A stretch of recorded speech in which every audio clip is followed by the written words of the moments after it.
This speech titled Edible Landscapes was meant to address the concern and interest of individuals across the county who want to incorporate vegetables or a different look into their landscape, and also to address the food concerns on rising food prices for anyone who's wanting to reduce their food costs at the grocery store, and also the safety issue of food. This way you can assure all areas of traceability for the food because it's being grown in your backyard, and you can obviously see it and test the soil quality and be able to see the entire life cycle of the product. And also in this picture are the socks that border each one of these gardens.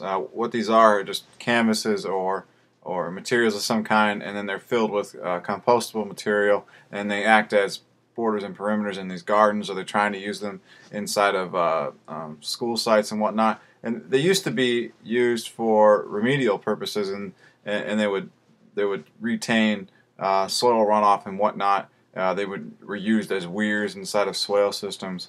But for this purpose, they're able to add an attractive barrier in the garden. And then Sharon also said that you can cut slits on the top and plant the tops as well. And this is a picture of a garden in San Francisco at the Civic Center. The reasons listed here for edible landscaping are pulled from an OSU Extension fact sheet that'll be made available below this video in a link. And I know that in this slide, Sharon emphasized the point that you're able to control the kind and you're able to control the amount and use of pesticides and herbicides on your property. There's a lot of bio created products that aren't necessarily chemically oriented that might be safer for your garden and safer for your soil to use for your edible plants.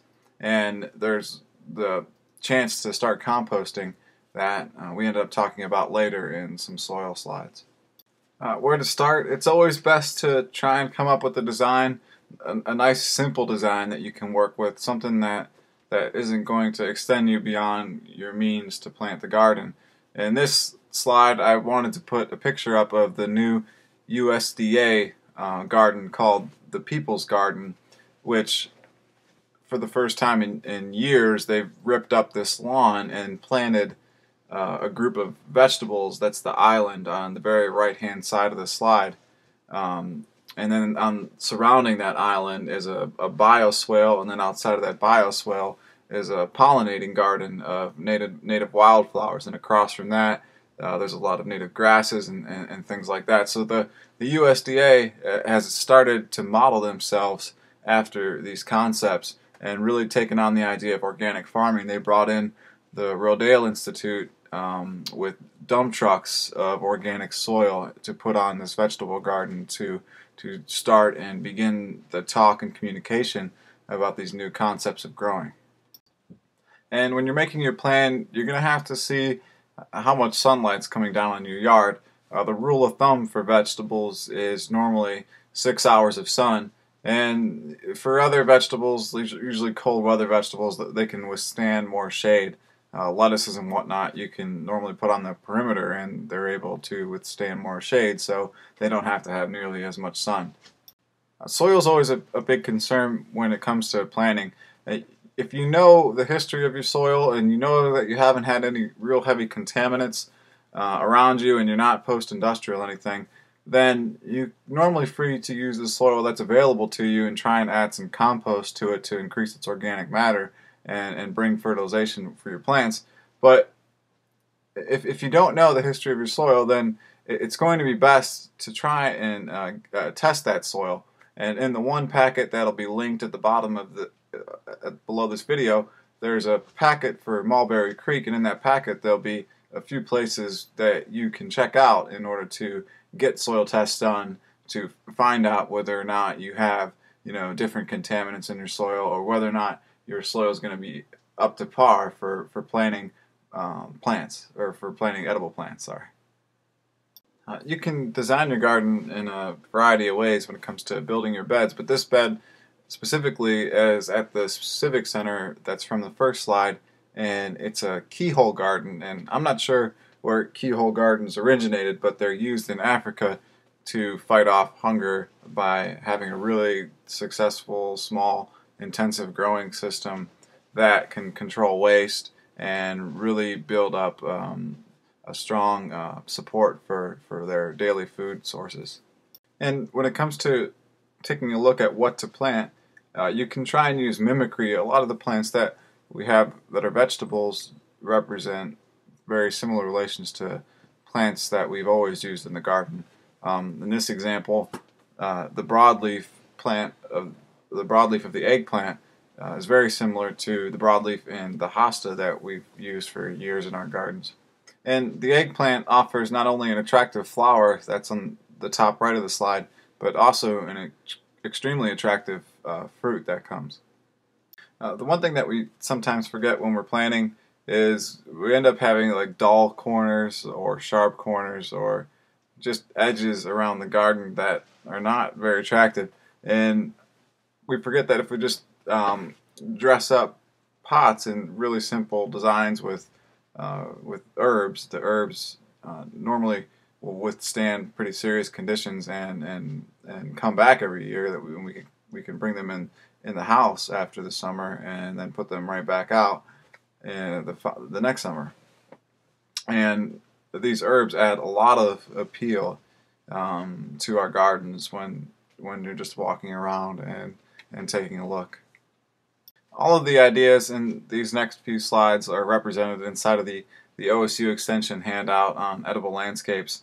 And the points that were being made were that there's all these different types of attractive designs that you can put into your landscape that can be incorporated with vegetables. And not only can you admire the design itself, but then you can bring it to the dinner table and have a conversation about it right there with your guests or right there with your family.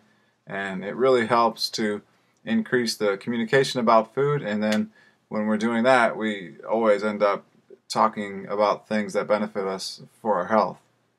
And after the speech was finished and we were able to come to the last slide, we opened it up for questions. And a lot of people had questions about the composting because Sharon Barnes has taken on all of the food waste and compostable wastes from the residents inside of Huron and started a heavy industrial-like composting facility at Barnes Nursery.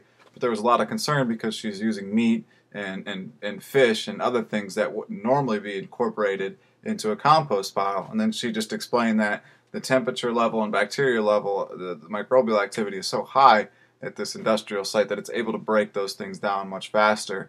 And therefore it's a safe way to build topsoil.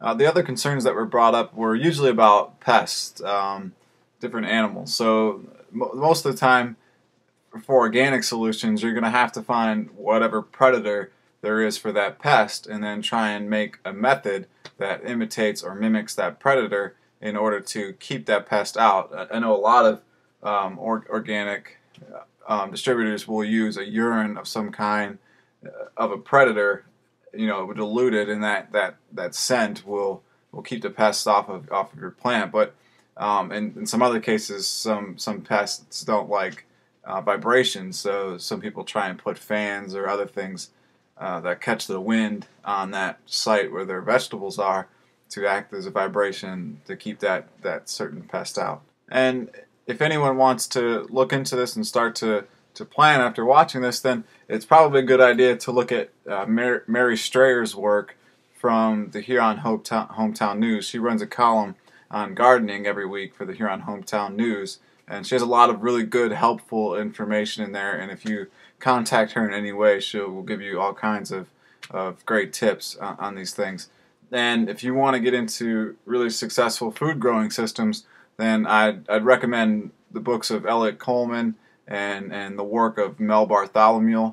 And if you also want to look into any very decorative and aesthetically appealing garden designs, Rosalind Creasy has a lot of images, and I'm going to put a link to her website and those images below this video. And just wanted to say thank you to everybody who took a look at this, and If you end up growing this year and you want to write back to us and let us know how it went, just write to us at eriefresh@gmail.com, and we'd love to hear from you.